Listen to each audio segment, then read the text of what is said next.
Welcome back to the OCR Trainer.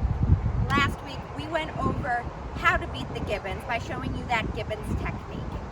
Today I brought the OCR Trainer mobile gym out to Magazine Beach in Cambridge, Massachusetts to show you how to strength train for the Gibbons, specifically if you don't have any Gibbons to train on. My name is Maggie BATC. I'm the OCR Trainer. Let's get into it.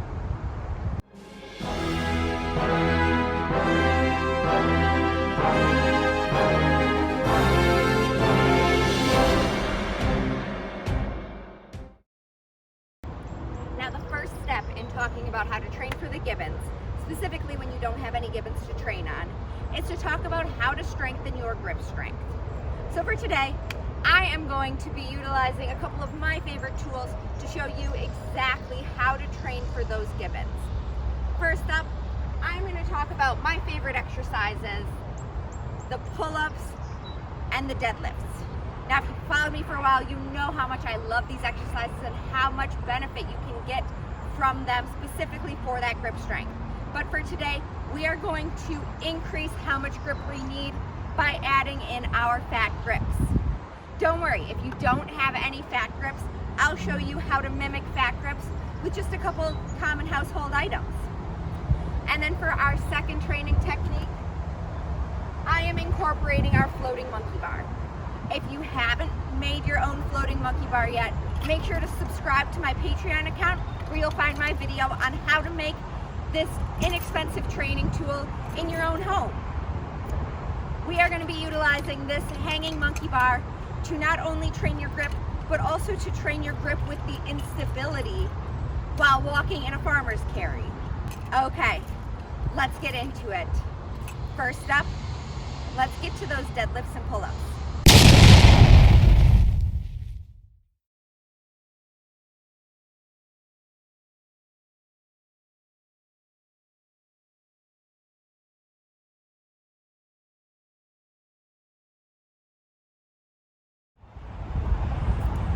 Bodyweight training is one of the most safe and effective forms of training that you can do. Your body is not going to push itself past a specific point of pain, causing injury. So for step one of our Gibbons training, that's where we're going to start. We are going to start with bodyweight pull-ups. But as I mentioned, we are not just going to do traditional pull-ups. We're going to add in a little bit steeper of a grip strength challenge by adding those fat grips. So if you have some fat grips, go ahead, pull them out here and put them over your bum.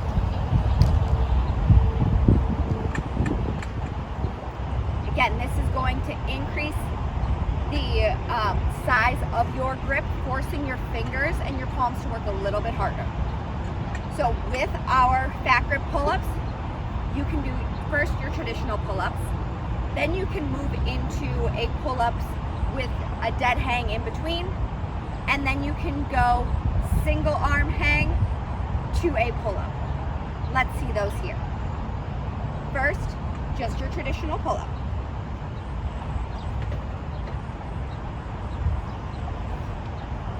Really grip nice and tight on those hands. From there, try adding in a little bit more of a dead hang in between. Start in that dead hang, pull it up, and come to a hang again. And pull it up, and come to a hang again. Awesome.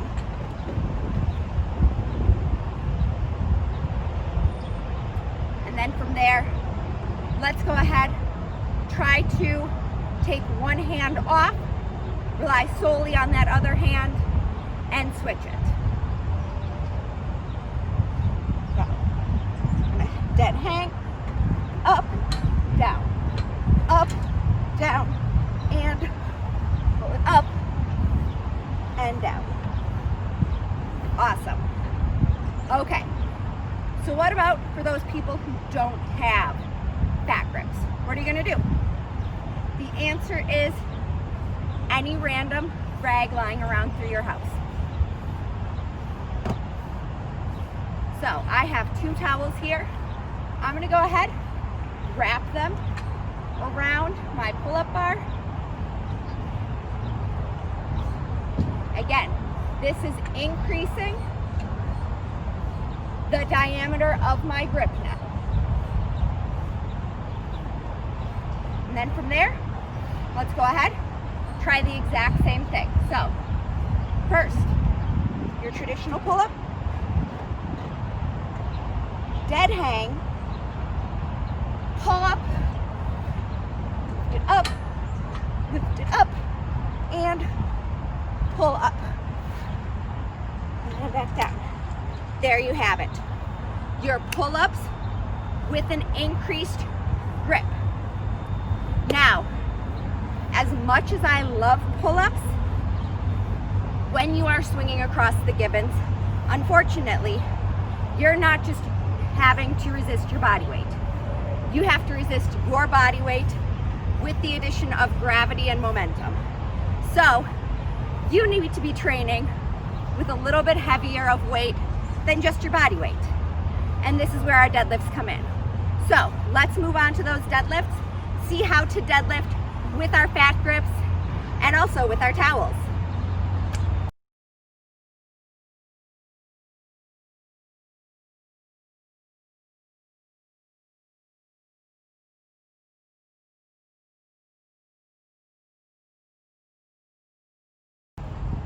Our next step in Gibbons training is going to be the deadlift. Now, if you haven't mastered your technique for the deadlift, I do not recommend adding fat grips in just yet. First and foremost, you need to get your form down consistent before you think about increasing your grip challenge and before you think about increasing your weight. So really quickly, let's go through how to deadlift properly. A lot of people have an issue with deadlifting from that lower back as opposed to supporting the entire weight through the entirety of the back. So you really want to load up the glutes and hamstrings and keep that back nice and flat as you lift that weight. So go ahead, find feet shoulder width apart and parallel. From there, I'm going to have you go ahead and put your hands onto your hips and you're going to fold over your hands. So your hands are going to come in between your quads and your abdominal hip bones. So go ahead, keep that back nice and flat, sit back into a hip hinge. Notice I'm sitting back into my heels as I do this. I am not squatting, I'm hip hinging, so I'm keeping my hips nice and high. From there, go ahead, bring your arms down to where they need to meet the bar. Drop the hips a little bit lower, again, keeping your back flat. Next, I'm gonna cue you, break the bar. So what that means is while you're gripping the bar, spin your bicep creases forward and try to break the bar from your shoulder blades. So I don't know if you were able to see that, but I'm gonna do it again. I'm gonna pull my chest through, spin my bicep creases forward, and I'm now loading up the entirety of my back. Again, I'm keeping my hips nice and high. Big breath in at the bottom. I'm gonna exhale as I stand it up. Hips come through, and then you're gonna fold right back over. Again, keeping your hips high. Your chest is going to come down while staying open, keeping that back flat, hips high, and fold it back to the ground. So let's go ahead, do 3 more. Again, fold over your hands, keep your hips high, sit back into your heels, slight bend through the knees, grab the bar. Break the bar, pull your chest through, shoulder blades back, big breath in. Exhale to the top. Fold it back over, and again.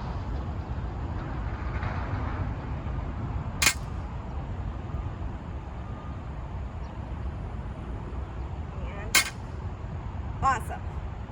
Okay, once you have mastered your deadlift, go ahead, work your way up in weight.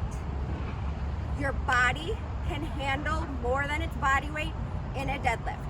Your glutes and your hamstrings are strong enough to support it. Remember, feeling a little bit of pulling sensation and fatigue in your back is okay. One big thing with deadlifts is being able to differentiate the difference between muscle soreness and fatigue and muscle pain.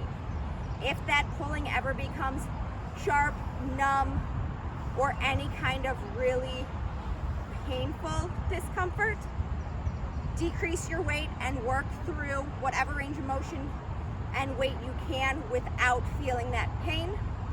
But if it's just a soreness, discomfort, go ahead, keep going. Just always remember support through the abs and listen to your body first and foremost. Okay, once you've worked up your weight, stayed consistent with your form, then it's time to add in those fat grips. Go ahead, put the fat grips onto your bar. Now the only thing that changes from here is your holding fat grips.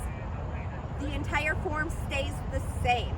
Again, if you are using fat grips, you might need to decrease your weight a little just because of the increased strain on your hands. It's going to be a lot tougher to grip now.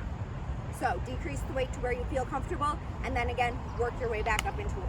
So go ahead, give me that hip hinge, fold over your hands, slight bend through the knees, grip that bar, break the bar in half, pull your shoulder blades back, keep your hips nice and high, and exhale as you stand up for 1, 2, and 1 more. There we go. Awesome. Okay, once again, if you do not have those fat grips, that's okay. Let's go ahead and let's pull out our towel. Same thing.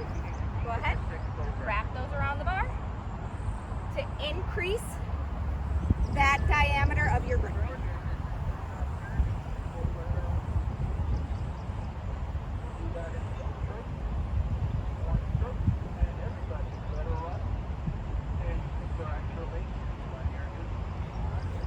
Okay, exact same thing.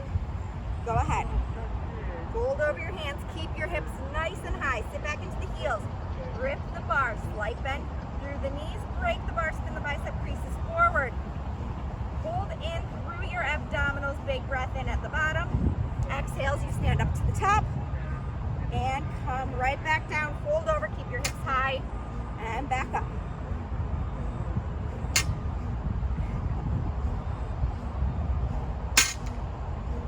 And there you have it. Hopefully you are feeling your hands working. They are going to fatigue pretty quickly, but they are going to give you the grip strength you need to be able to grip those dowels in the Gibbons.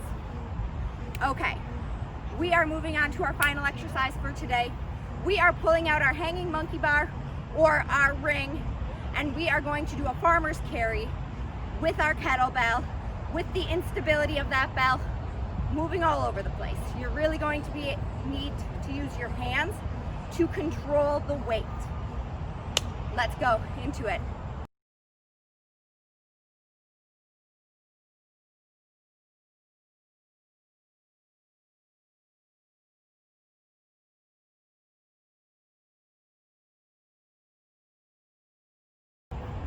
For our second training technique today, I've pulled out my floating monkey bars and my kettlebells, and I am going to show you how to use the floating monkey bars and kettlebells to create an unstable farmer's carry.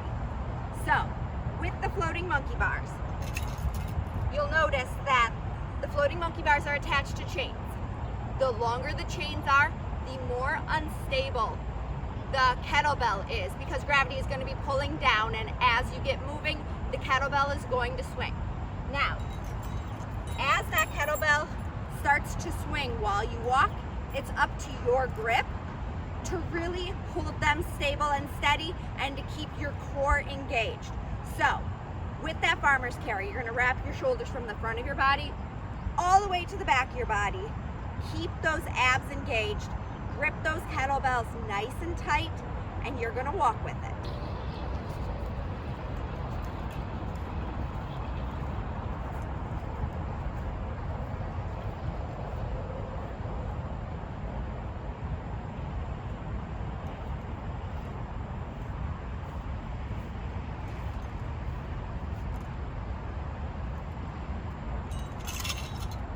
Notice you really need that grip engaged, because that is what's controlling that kettlebell. If you are not controlling the kettlebell through your grip, and if you're not really holding your form correctly, it looks something like this.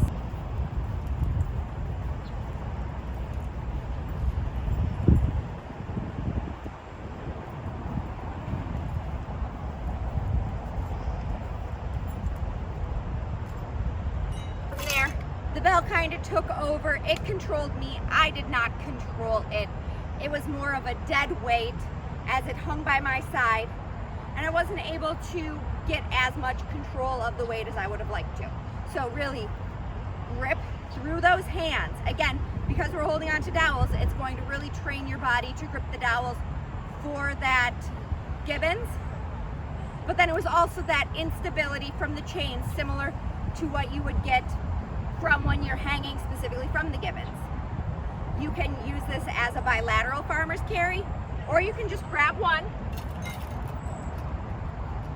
and train your body specifically how to control just the unilateral side, similar to when we are monkey swinging. So go ahead, grab just the one and walk.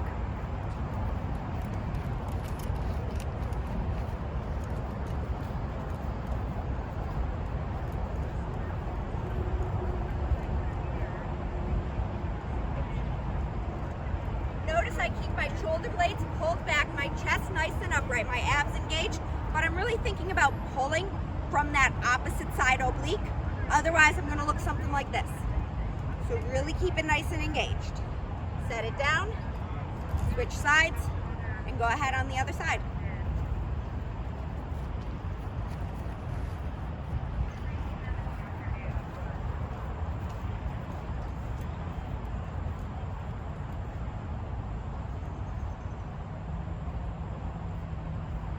Again, notice I'm using my hands to control the kettlebell and the dowel and not letting that kettlebell control me. And there you have it. That's how you incorporate your hanging monkey bar or your rings if you have them to create a farmer's carry with your kettlebells. Again, the longer the chain, the more unstable that weight is going to be. If you don't have kettlebells, go ahead, try filling up a water jug. It's going to work the exact same way.